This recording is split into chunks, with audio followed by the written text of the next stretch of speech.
There you are. Finally. Hello. Hi there. Can you hear me? Yeah, I can hear you just fine. How are you? Brilliant. Yeah, well, it's great to talk to you. Yeah, Finally. finally. Been quite a few times we tried to talk. Yeah, Hasn't quite worked, but you're here now, Troy.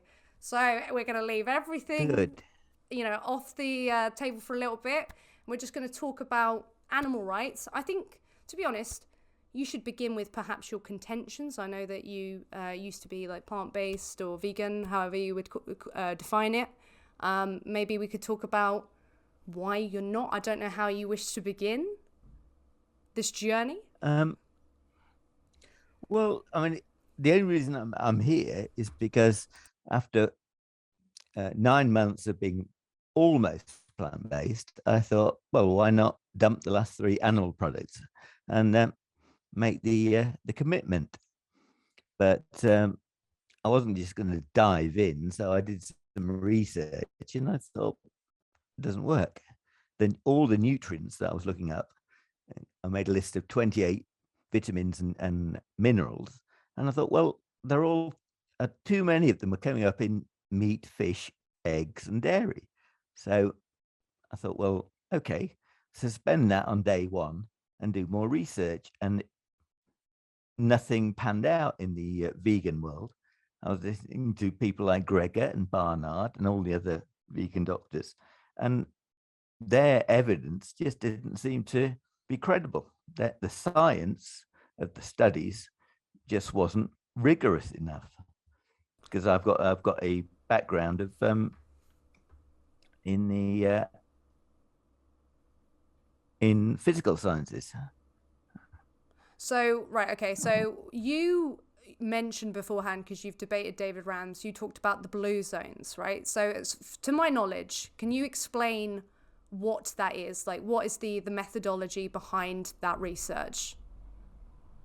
What, in the blue zones? Yeah. So how have they like collected the data? Because from what I'm seeing, it's this kind of they've asked people what they've eaten, and we know the blue Yeah, zones they are relatively healthy people.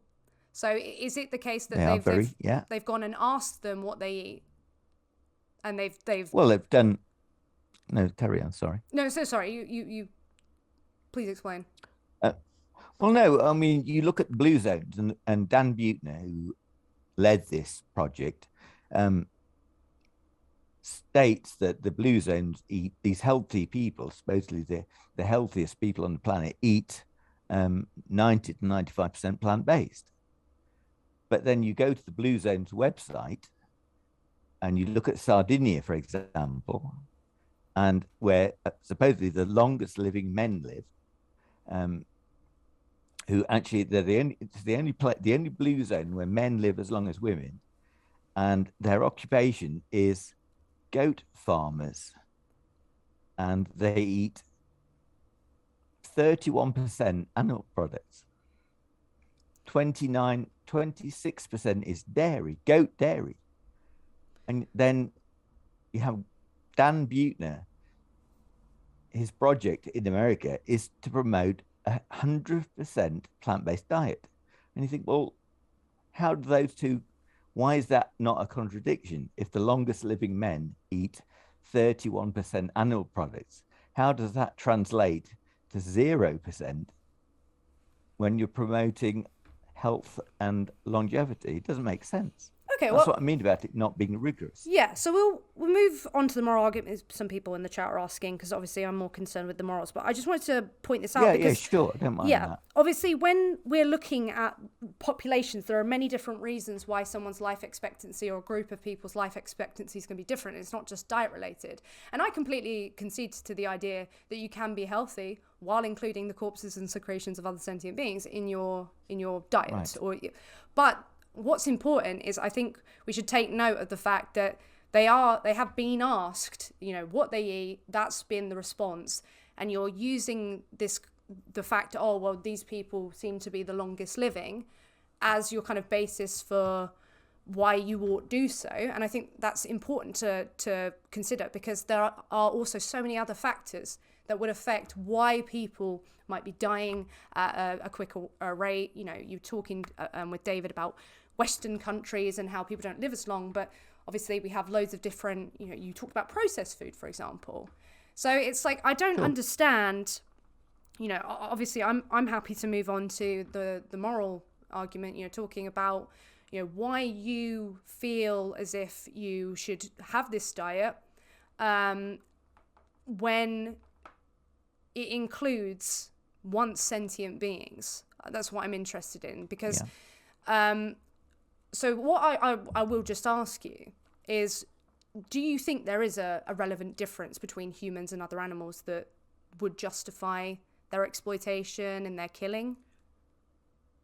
Well, it's interesting. I was because I've been here since 1, so I've listened to the confused girl talking to Ed, but he says something very interesting, and he said this before, that he can understand that it could be justified, or it's justifiable in some circumstances for indigenous people to eat animals, he said, but not justifiable in the West, where we no longer need to do it. But that doesn't make sense from the vegan argument. No, I would say it does, because, say for example, it'd be morally justified to kill you know, a member of your community in order to survive. If you're out in a situation where, like, yeah, it's like a survival situation, I'm on a plane crash, I got my mate with me, you know, I still struggle with that, because obviously that you'd still kill your mate. Your mate's still been killed, the same outcome has happened to them. But in times of desperation, we understand that there's like an explanation for it. I don't know how to like navigate that through morality precisely, because if I had to kill somebody to survive, I'd still think that was extremely wrong. Do you know what I mean? But it still works within the vegan philosophy, because it's where possible and practicable, and it wouldn't be practicable you know, to not survive. So and the thing is, when we're talking about, I'll explain it from the rights point just to make it clear.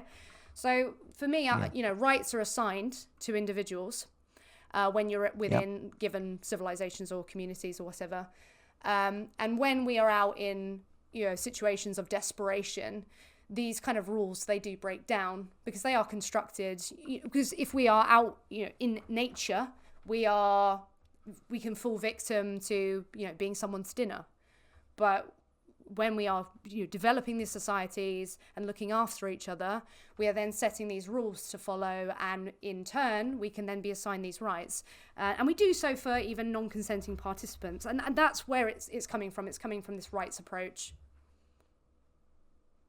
But what I don't like is that if we're sentient beings, like all the other sentient, we're just a different type of sentient being, then it's similar to different races. And you're saying that, or Ed is saying that some sentient beings, you could justify eating them. Whereas, I mean, if I was in a group, if I was in a plane crash with different racial groups, I wouldn't eat them, I'm afraid. Okay, I would rather die. To make this clear, cannibalize. He's not classifying them down the species. He's classifying them down the situation. It's not at all what he's saying. He's not splitting it by species. He's not saying, well, you could eat a cow if you're starving, but not a chicken. He's not saying that. And, you know, we are of the same species anyway. So it's not, you know, I don't think that's analogous at all. Well, that's how it comes across to me, because if all the different species are similar, if we're all similar, but we're just different species, just as we've got different races, then is there a situation in which I'd be justified to eat another person, another sentient being? I don't think so. Well, so, I mean, well, you hear cases of people who, like I said, on a plane crash where to survive, they've killed someone and eaten their leg. Yeah. Like, for me personally, if I heard someone did that, that would be contextually very different to me than someone who just willy-nilly killed somebody when they were out in civilization and could avoid doing so. I think we do functionally look at those things very differently. But of course, a wrong has still happened because that life has still been taken away. But I don't know whether the races thing is coming in. Because I would say that if we're like, I'm comparing species because you often, I mean, um, carnists, if I don't like that term, but I'm going to use it, it's simple. Carnists are accused of speciesism and the argument has been put to me that it's like racism, that you're choosing a species to dominate, just like in the past, races have been dominated. And so there is that argument. I've heard it 100 times I've from heard it, but vegans. I'm not understanding, like, because it sounds like you're saying, well, it sounds like you could then segment what race of person you eat before another one. Is that what you're saying? Because that comes across with speciesism.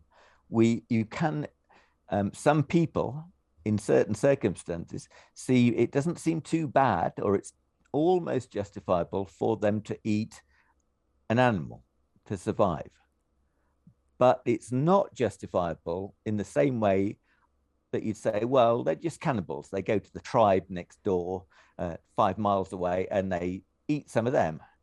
And there's still that difference that people say, okay, it's not justifiable to eat humans if you've got the choice, if it's a survival choice where you could eat another animal. I don't get that. I would say, well, it's speciesism then is like racism. You're choosing which species are available, you are justified in eating to survive. I Well, don't see any difference of saying, go on, sorry. yeah, I'm pretty sure that if you were out in the wild, people wouldn't like break down by species. They just break down by like, that is an animal, I can eat them. But so I'm not sure. Like, I think because even if you say you'd kill a rabbit before your friend, that isn't even necessarily down the species route. That could be down like the kind of discrimination through, you know, an individual who you personally know and have a bond with. Do you know what I mean? But for me, this is, you know, Ed might say those things. I struggle, and I don't know if you heard my response, but I don't even think I committed to it being justified. It's just No, I more realize that. understandable why someone would do that. So I still commit to it being wrong, and I don't know what I would personally do if I was out starving. I feel like I'd be so depressed. I'd just let it, you know, I'd just waste away by myself. But you don't really know until you're in that situation. But I think it's important to, you know, though this is a important point of how far it goes, when can it become justified? I think the situation that we're in is that we don't need to even entertain that route, because we're not in that situation where we'll starve to death if we unless we decide to exploit and kill individuals. Do you know what I mean? Yeah, sure. But at the same time, from my point of view, looking at the data, I would say that there is a deficiency in the plant-based diet. So you're then saying, okay, are you morally committed? If that's true, I mean, I firmly believe that. So am I morally committed to go on a slow decline eating plant foods where that wouldn't exist if, for instance, I was a Sardinian goat farmer and could have a long, healthy life eating 29, 31, well, it's 31% animal products.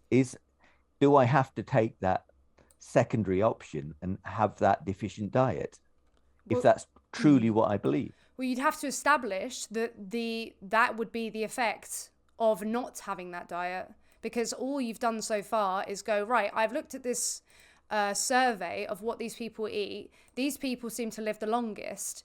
And then you've come to the conclusion, seemingly, that anything other than that is going to have you on a slow decline. You're going to have to establish that the slow decline would actually be the case. But it's not, I mean, I haven't done just that. That's not the only thing I looked at. I went, my decision to go plant-based started in March 2019. I've been involved or I spent too much time, in fact, researching and looking into the plant-based diet since. So it's not just, I haven't just immediately said, oh, right, blue zones, Sardinia, I'm going to go that way. I've got no option. I'm not going to take any. I've looked at everything. I've looked at all. I mean, there's been a huge amount of flack thrown at ex-vegans because it's seen like, well, they're anecdotal evidence, individual anecdotal, even though they're very similar, is that they go vegan. Sorry, And just then, before we go to that, because okay, yeah, we can go to the ex-vegans. I just want to keep it like, point by point. yeah, sure. What data have you seen that states that there would be deficiencies if somebody were to be vegan, and that they couldn't actually, meet with something like, like a supplement or with a specific type of diet? Like, what have you seen? Because you said, you've done loads of research. Well, can I see the data that shows that there's something about being plant-based that means you will not, you will be on the slow decline. You will not have that longevity. Like, you've said you've researched, but can I see that research? Well, what I mean is the research is The the two ex-vegans? parts. Well, no, there's two parts to it. It's the weakness of the case for plant-based by the vegan doctors. The case isn't that the studies that supposedly say it's the greatest diet, way better than a meat-based diet. That's not there.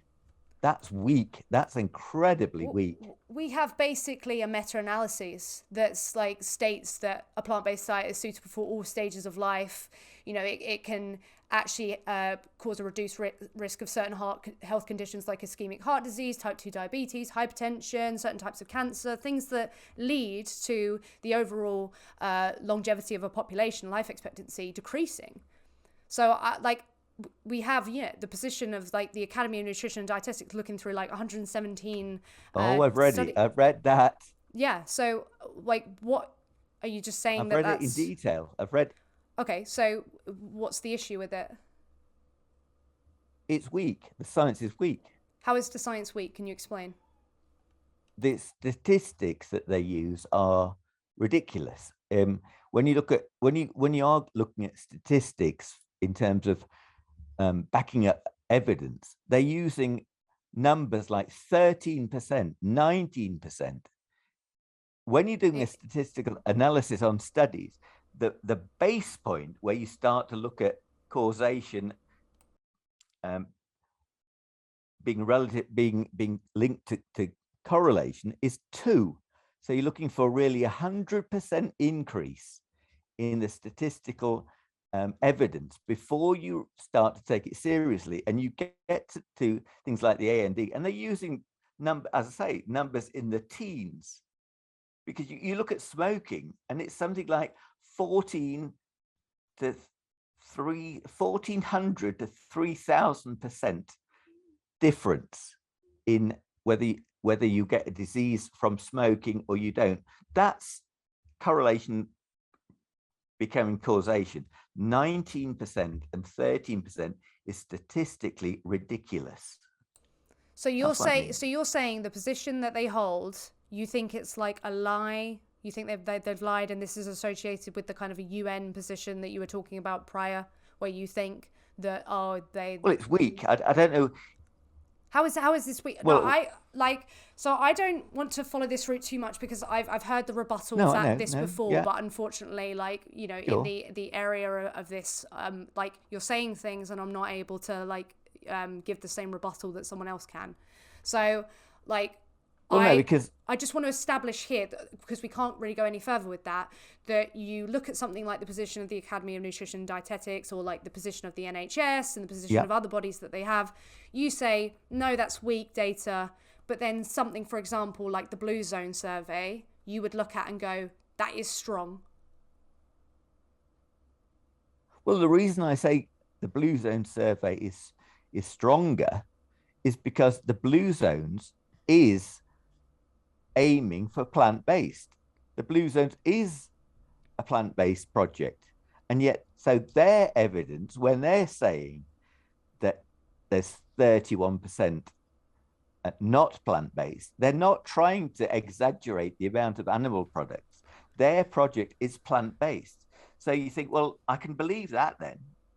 it looks they're not trying to exaggerate the amount of plant-based of animal products, because they're trying to promote 100% plant-based diet. So you think, well, if they're not exaggerating, then that seems fairly reliable, because they're not trying. I'm sorry, I just don't understand how that's answering the question. Like, forgive me, but like, I'm asking if I can just like reframe it.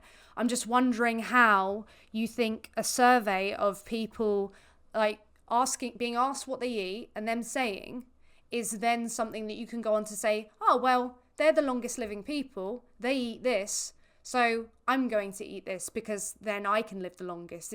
That sounds like something that you're doing. And I don't understand why you'd look at the position of Academy of Nutrition Dietetics, look at their response and the data that they've used and think that's weak. But then a lot of, when you were talking to David, a really big portion of the debate was talking about the Blue Zone diets and this survey. I don't understand how that's strong. I'm not seeing how that answer tells me that. Well, it was David who was saying that the blue zones was accurate. He was saying that the plant-based blue zones of Buettner, when Buettner went to Costa Rica and saying they eat beans and rice for breakfast, and I was saying, well, no, because other people have gone there and they say they eat beans, rice, and eggs. And it was David who said... He might have said that, but you did also say, well, these Blue Zones people eat this, they live the longest, so why can't I just try it? That's what you said, right? Well, I did. Yeah, exactly. So it doesn't really matter what David said. You did say those things. So I'm just trying to work out why, you don't... You think that's weak, but like I wouldn't look at a survey and go, oh, so they ate this and they like seem to live the longest, therefore I'm going to eat that because I want to live the longest. It's not because I want to live the longest. It was just, well, the only diet that I've never tried, looking in back, was whole foods omnivorous diet.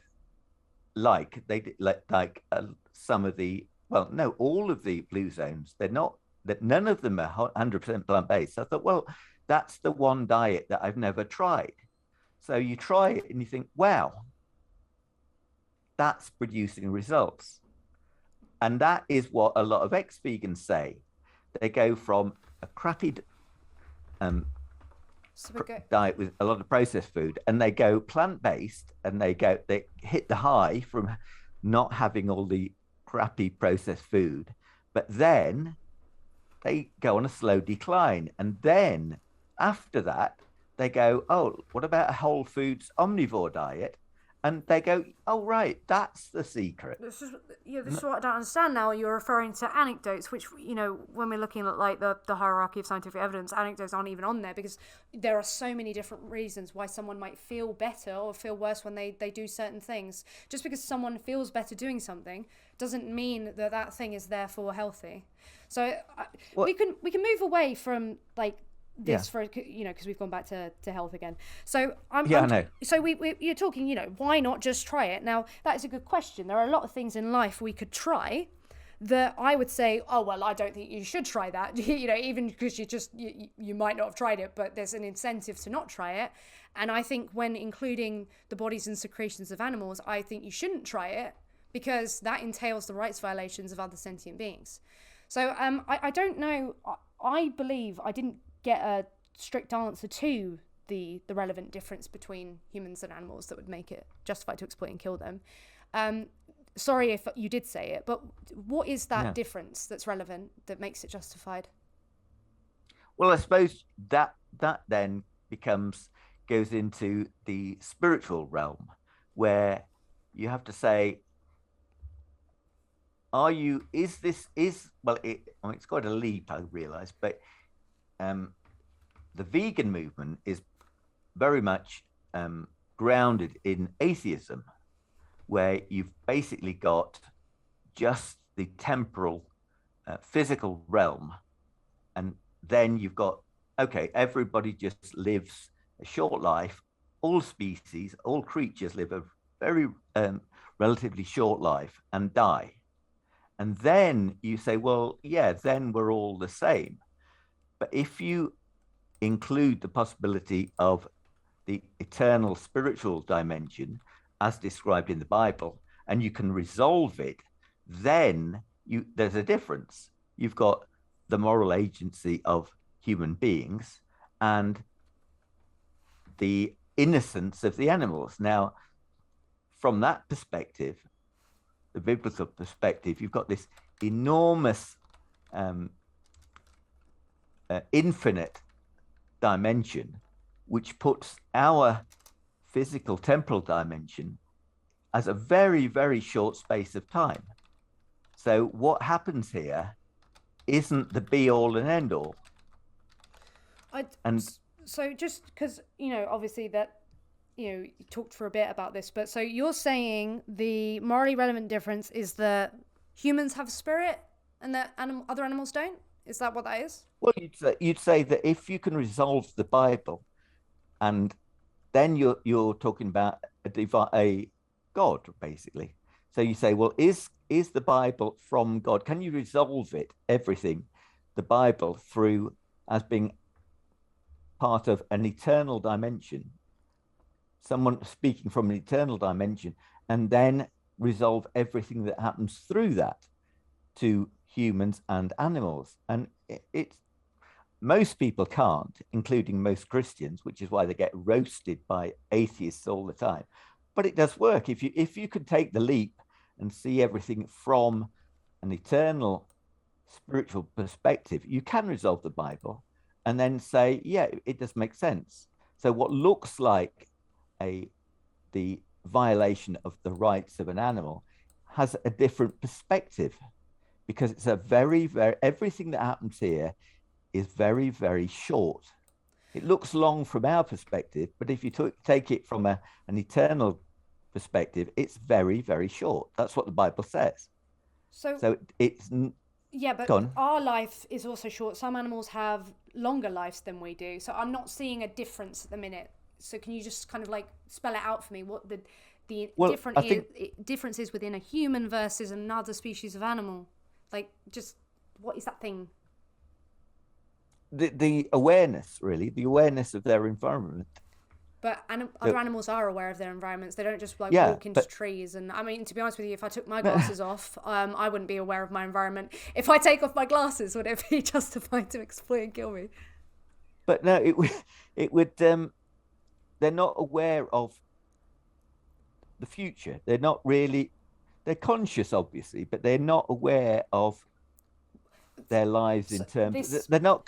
They don't contemplate what's going on. So the thing is, we've greatly underestimated the potential of animals, and there are many examples of animals actually having a concept of future. For example, with squirrels, they plant and hide seeds and certain nuts so that they can have them for next time. They have a concept of future. They know, oh, well, if I leave this here, I'll come back to this later. Later being the future. We have many examples of that. And as well as this is a dangerous argument to go down, because what happens when we have humans, and many of whom are currently at that stage or will always be in that stage, where they don't have these concepts, they aren't able to do this, doesn't suddenly mean that their value is gone. That suddenly it would be no yeah, exactly. So there's got to be something else. So it's like, what is it that makes it justified? Because these animals, firstly, we have to, I have to contest and say actually they do have these things, and even when humans don't have those things, it doesn't make a difference. So is there something else?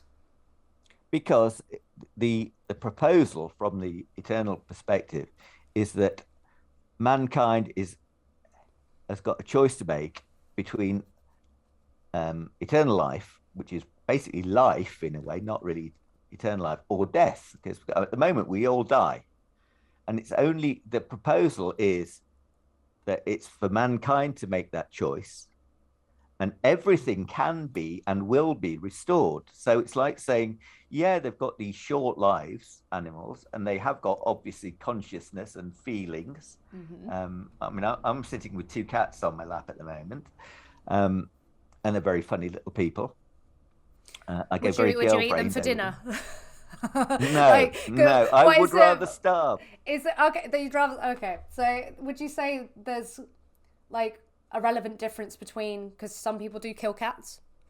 Like, so would you say it would be there's something about them that would make it justified to exploit and kill them?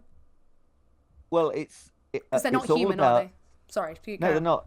Well, I think they are actually, but just small humans in a very Well, on a you know, furry cloth. I would But say like no, I know. humans are very there are lots of animals who are very much like humans. It's the same for like pigs. I look at them and they're very human like, which have very Well, human like yeah, I eyes. don't. But a Yeah, cat is not a definitely. I mean, human, and I definitely don't eat pigs. There's no pork in my diet.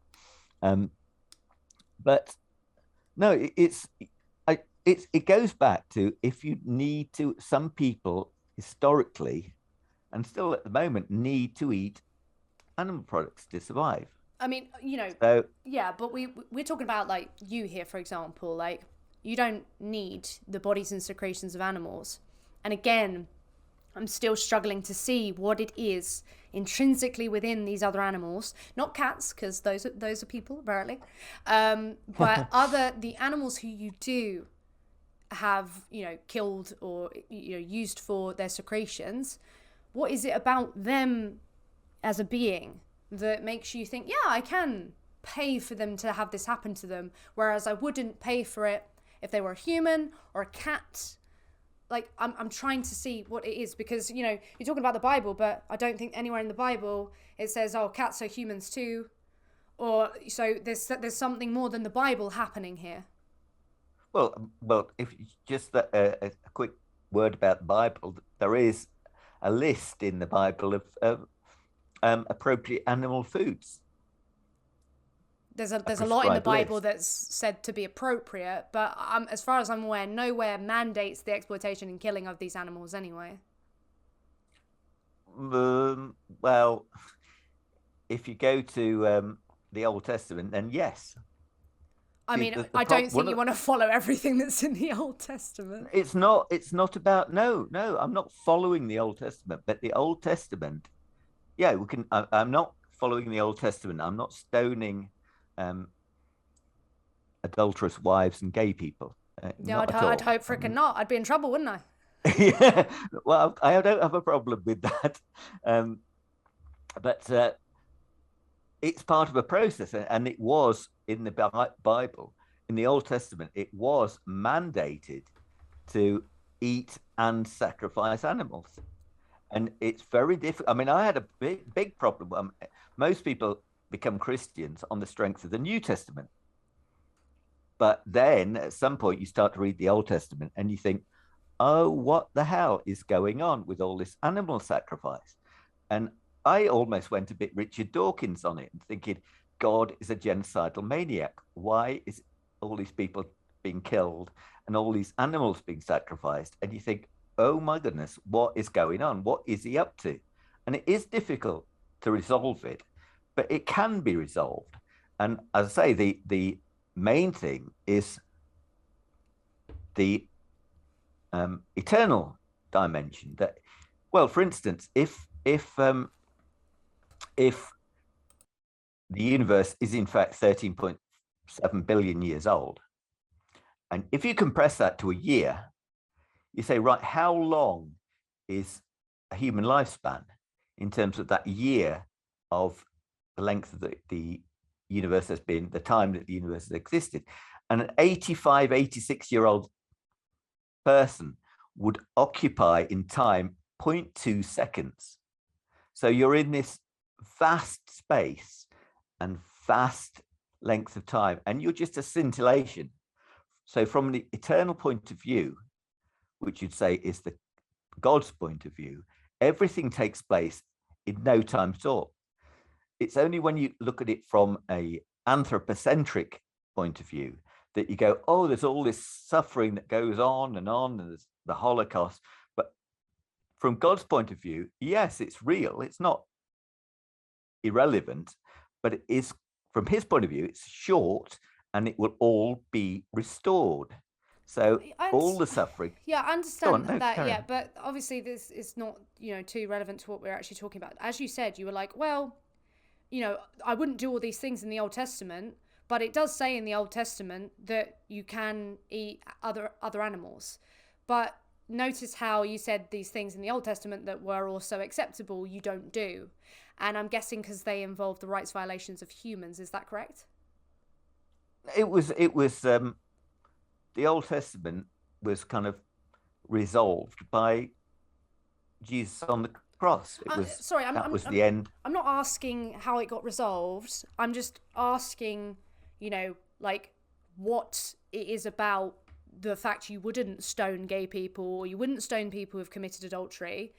So, but you would, eat other animals because in the Old Testament it says that you can. But it says a lot in the Old Testament, like, stoning gay people, stoning, like these sorts of things. So you are picking and choosing which ones you want. And I'm trying to work out why. I'm trying to work out why. It was superseded. It was superseded by the New Testament.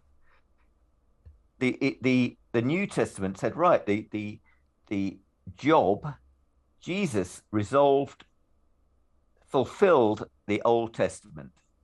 So then you move on. You move past it. Okay, it so was we superseded. We've moved past the Old Testament. Why are we still eating the corpses of animals when we could avoid doing so? Because we're not eternal beings. We still need sustenance. And unfortunately, the best sustenance seems to come from animal products. As far as I can see. So sustenance, so like the best sustenance, like to sustain yourself and everything, okay? Again, though, we're going back to health, and I just want to point out that, you dismiss the position of the Academy of Nutrition and Dietetics and the NHS and all of these bodies, and, I'm yet to see something that you've got to give me that would claim or make the case that actually, if you are plant-based, you will not have this sustenance like other people would. Well, funny that you should mention the NHS, because that's where I went through the list of 28 vitamins and minerals. I actually made a spreadsheet and thought, right, where are the sources for all of these vitamins and minerals? Yeah, and as you said, oh, well, they did include animal products, but they also have plant-based foods listed. And where those plant-based foods aren't listed, we have supplementation. And supplementation, in some cases, is advised over, getting it through your dietary sources. Because, for example, like a few years ago, 38% of the US were vitamin B12 deficient. Yet, many of them are eating foods that contain B12, but sometimes there's issues of malabsorption and things like that. So supplementation is highly recommended. So where we aren't getting that dietary source, we are able to supplement. So even if it's like, oh, well, there's these sources and within these foods it contains this, we're also forgetting what they also contain that may be negative, and we're forgetting that we can still source these things as vegans. But it's extremely recently that we've been able to do that. Okay, so notice how you said it is extremely recently that we have been able to do that. That isn't a concession that we are able to do that. So now we are able to do that. Why should we not do that? Well, when I say that, I should clarify that. What I'm saying is, it's only recently that we've been able to synthesize, to have vitamins supplements. Mm-hmm. But that doesn't necessarily mean, there's no real proof that they work long term for everyone, because I accept that the anecdotes of ex-vegans, well, no, so they are anecdotes, but there are so many of them that all say the same thing, and they all say, we took all the supplements, we didn't restrict on the diet, not for years at least. They started to faff around later. And they say, we didn't seem to get the benefits from the supplements. So yes, you can have the supplements. Supplements have been available for a few decades now, at least. I don't know how long. But is there proof that the supplements work? And I'm not seeing that from the sheer number of people who say, I tried the diet and the supplements and it didn't work. It's just the sheer number of people, and they're all saying similar things. So That needs investigation. supplementation is recommended by the leading bodies. You know, they're literally used in hospitals to treat deficiencies. Sometimes they're injected. They are formally used in order to treat deficiencies and problems. And like, yeah, they are a newer invention, but so are other medicines. So are like, you know, so many things that we use to this day, like cars, they're relatively new in the scheme of things. There's so many things that are new. It doesn't mean just because they're new, but like the established professionals, bodies recommend supplementation for basically everybody. Maybe a supplement orally doesn't work as effectively for an individual, or they should they should be having it administered and injected, but this is outside of the realm of plant-based eating. This would be the case for people who consume anyone and anything. So I don't know how this is a vegan issue, and I don't know how you can't solve the problems of personally not being able to digest something or having to avoid a food group without, you know, I don't know why you can't do that while being plant-based. But you're only saying then that it's only now, in the last few decades, or maybe 100 years or so, it's only now that we can assign rights to animals because we no longer need them. Yeah, it'd be like in the human context, human rights didn't always exist. Like, and now we can, that's the brilliant thing about it. There are things that we didn't do that we can progress further and now do, and now we have the means to do so, we ought to do it. It's like when you have the knowledge of something being wrong, it's your responsibility then to not do that thing once you know. So I don't see, yeah, that's exactly the case. Like, we weren't in a position previously to do a certain thing. Now we know about it, let's not do it. And it all comes back to, okay, well, why ought we not do that? And for me, it's because there's no morally relevant difference between humans and other animals that would justify exploiting and killing them for these purposes. So I don't, and I'm still trying to work out what the difference is within, you know, because you talked about the spirit and everything, but I don't know how that then separates other animals from us insofar as they're below this threshold whereby we can now exploit and kill them justifiably. Because that's how this goes right back. This goes right back to the biblical story of the fall of man. And you hear a lot of atheists and Christian vegans who will say Genesis 1:29. I mean, I could make a video of 50 people saying Genesis 1:29. We were created as plant-based in heaven before the fall. Well, it's not. Yes, no, it's not heaven. It's Garden of Eden. Before the fall, yeah. Before the fall, mankind was created vegan, and so people say that is God's ideal diet. Why aren't we doing it? Why did we choose? You get Neil Barnard saying mankind deciding to eat animals was the worst decision they ever made. And you go, not really, that's not really how it happened. Not according to the Bible anyway.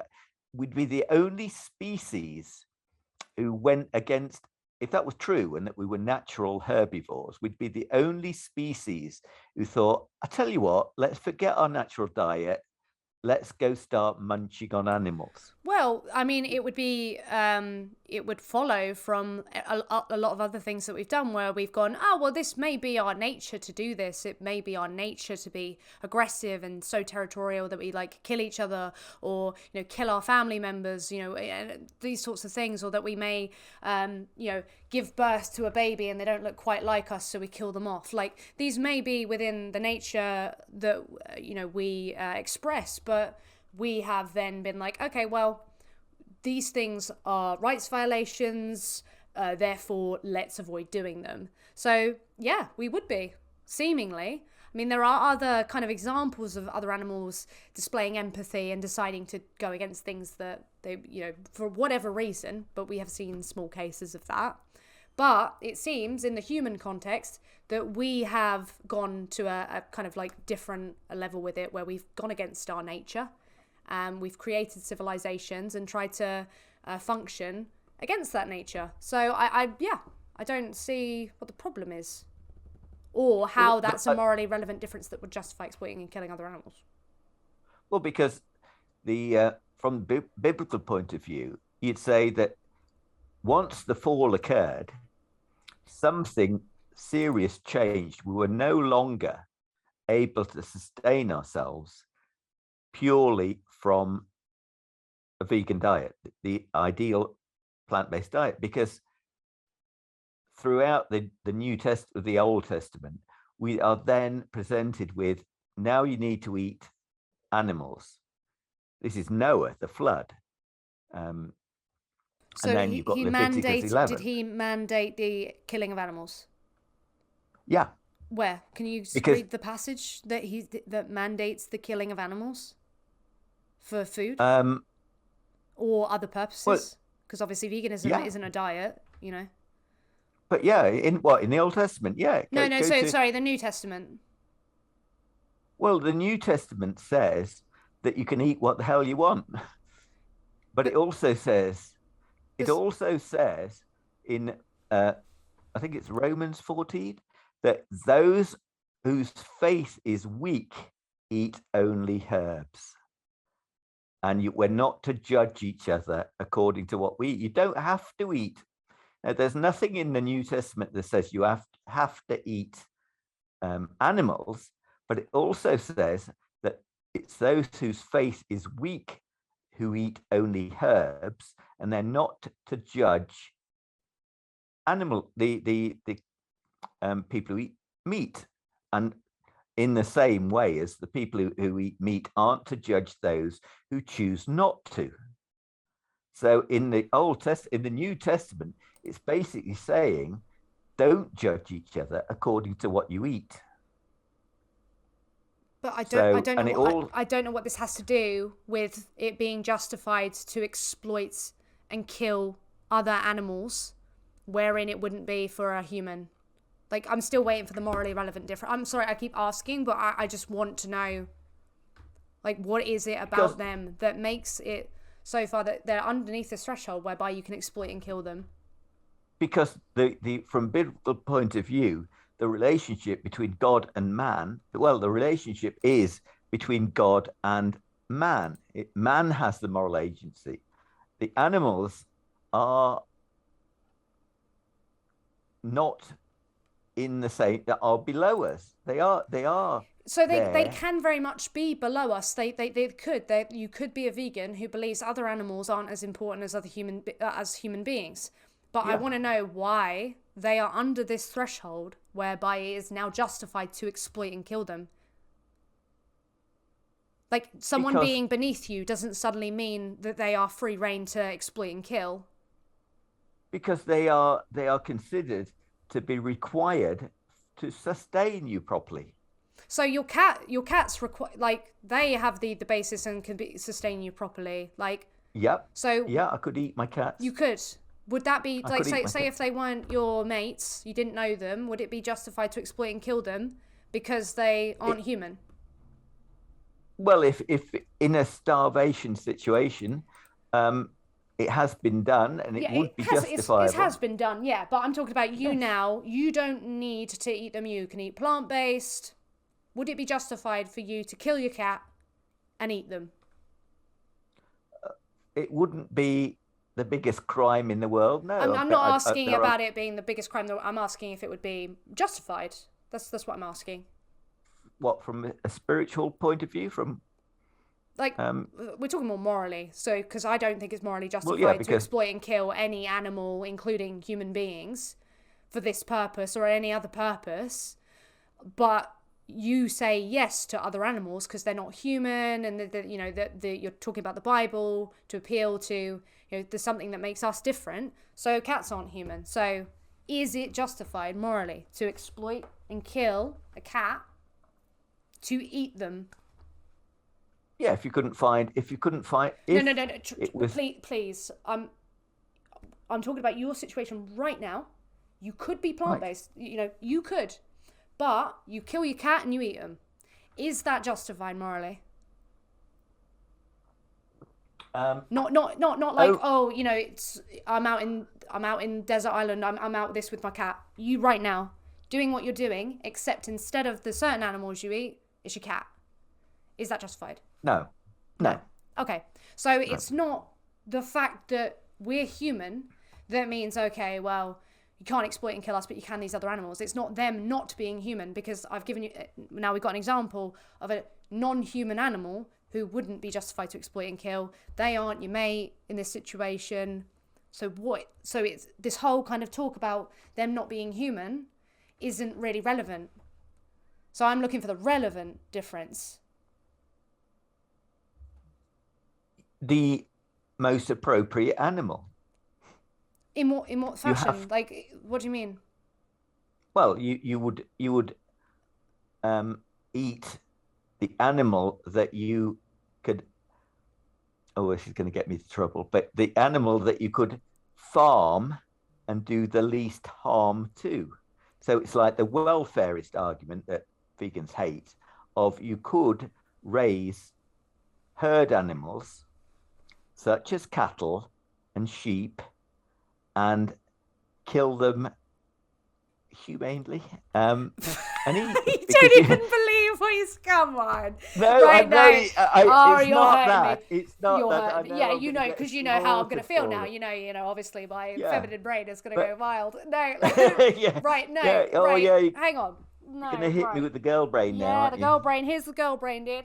No, there's problems with this, okay? Like, firstly, I just want to know, like, if we are above and we have dominion over these animals, why does it matter whether or not we're harming them less, or like, why does that even come into the equation? They're beneath us. Surely that shouldn't matter, right?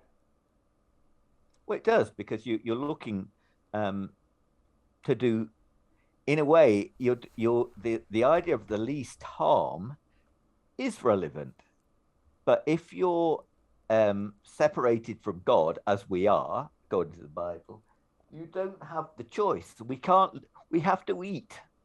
We're not eternal beings like God, who doesn't need to eat. We need to I'm not telling you, though, that, like, if you don't kill these animals, you're going to die and starve. They're plant-based, and we've talked before about how we are able to now supplement. We have, plant-based products that did and do come up on the, for example, the NHS list of these vitamins and where you can source them.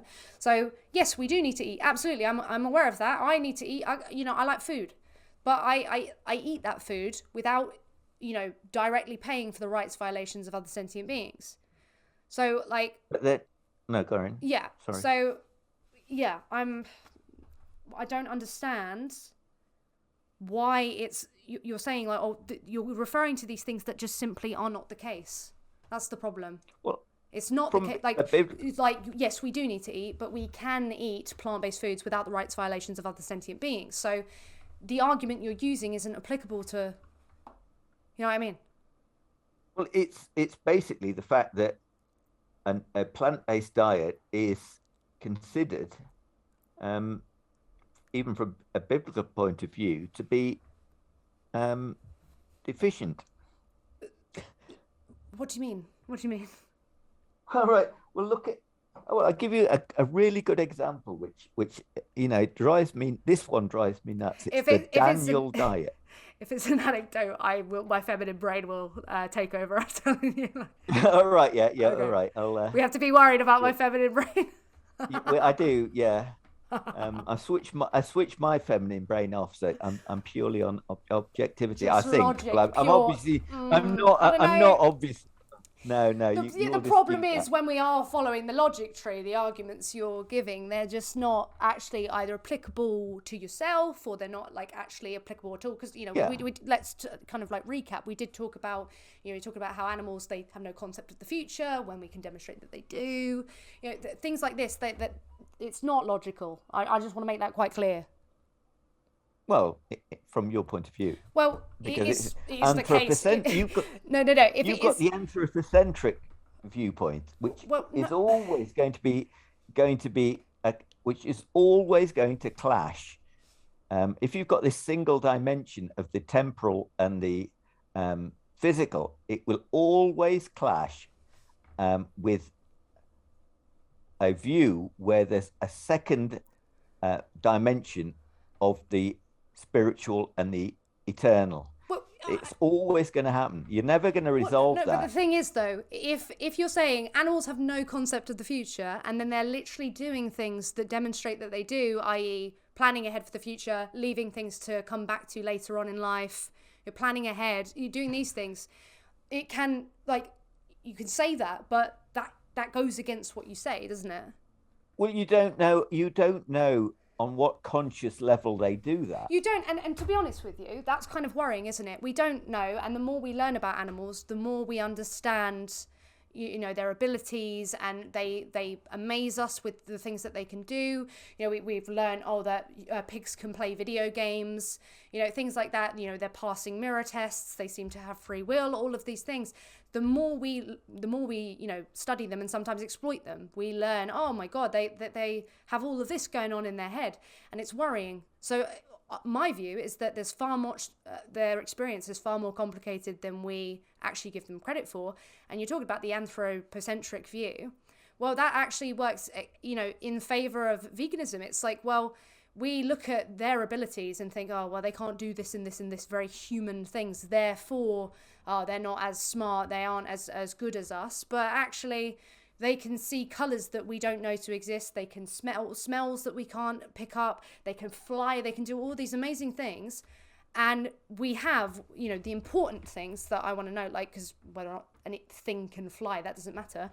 But they, as beings, you know, when we look up, for example, the psychology of cows, they can experience things like emotional contagion, things that would demonstrate that they're having complex emotional experiences and subjective experiences. So actually, yeah, we aren't really aware of what's going on with them. And I think that that's all the more reason to have cause for concern about their well-being and their lives and their existence. So exploiting and killing them would be a really bad idea. But yeah, I mean, I agree. I've had cats around me since before I was 4 years old, and they're amazing. Um, and I've over the years, I think I've got more amazed by them. So yeah, I agree that animals are not just things; these just living, kind of almost unconscious things. Definitely not. No. I don't think that. But at the same time, the problem is that we we're not in a situation where we can solve our own animal condition. Now we are part spirit, part animal, and just like um, with an, as far as I can see, an omnivorous nature. So yes, you can say, okay, I'm not going to eat animals. I don't like it. It's not right. But it doesn't mean from a spiritual, eternal point of view, where that everything will and can be restored, that you can say, no, I can't take their life, because from a spiritual point of view, from a biblical point of view, they can all be restored. And now every animal in the wild, if you look at every animal in the wild, their lives are horrendous. Yeah, but They die yeah. So horribly. my life out in the wild would be horrendous, and I'd die horribly. It doesn't suddenly Oh, well, mean that like it would be justified for someone to give me a different kind of killing. Do you know what I mean? Like, regardless of what happens out in nature, and you know, you keep appealing to nature, but then you've made cases for why like defying nature is actually a good idea, and as well as that, keep bringing up the Bible, which in quite a few instances goes against nature, because obviously the things that we saw in the like Old Testament, like, you know, killing someone if they were gay, even though homosexual animals exist out in nature. Like I just don't know well, once where again, your argument's even coming from, if I'm honest with you. well, once again, I mean, when you talk about the Old Testament, everything is restored eventually. It's all everything, the whole of the creation, in a way, takes place from a creationist point of view. It all takes place in a very short space of time, and everything within it is restored. So if you raise an animal, again, the welfarist viewpoint argument, where if you raise an animal and look after it and kill it, um, it's never going to be a painless, instantaneous death. But it says that if you do it that way, if you care for your animals and slaughter it, it is better than what happens in nature. Yeah, I mean, my cats. care and slaughter, right? Yeah, they're very Yeah, in yeah. juxtaposition. As well as that, it might be better, but it's still bad. Like, it might be better for someone to kill me quickly than torture me in a basement before they do it. But both of It's them not are, about torturing you. but no. What I'm saying is that death would be worse for me, right? So I'm just using an example here to show that, in both instances, I'd get killed.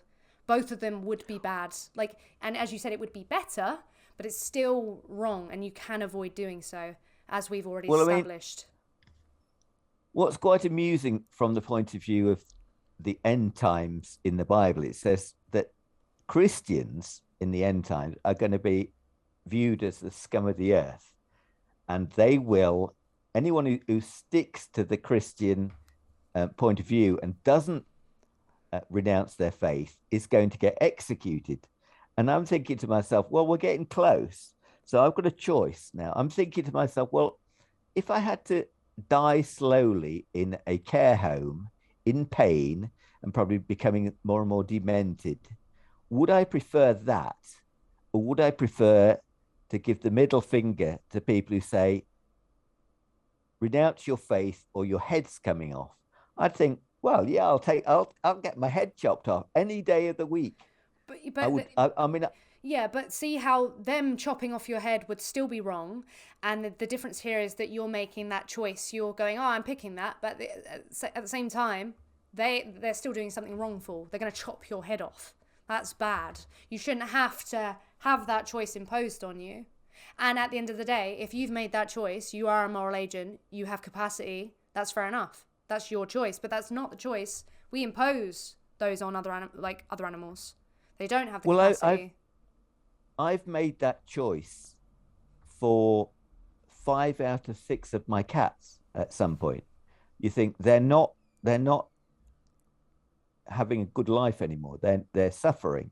So there's a point where you go, right, someone's coming around. Well, now, or I used to go around to the vet, but the last one, someone will come round and kill my cat because it's suffering.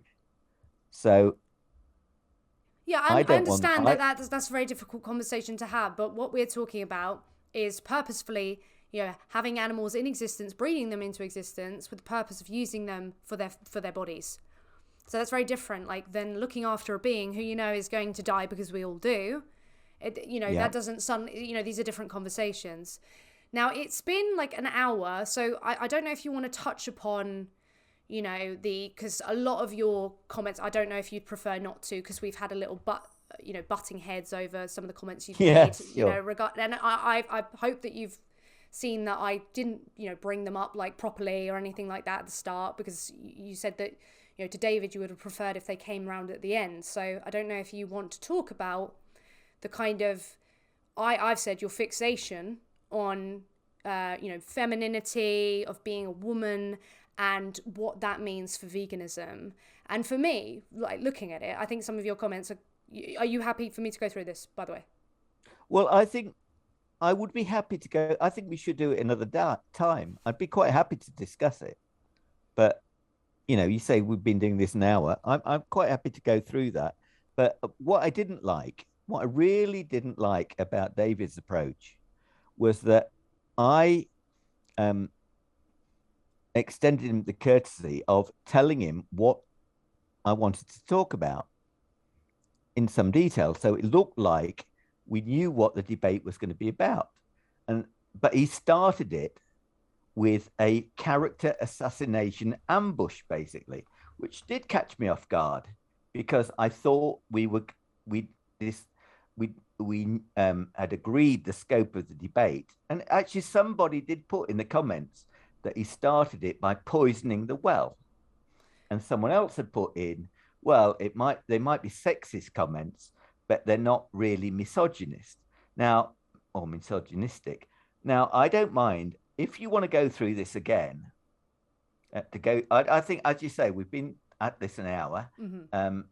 If you want, if now that I've established that we've gone, now that I've established that I can link into the Zoom, Yes. We could do this again another time if you want, but I think probably it is for another day.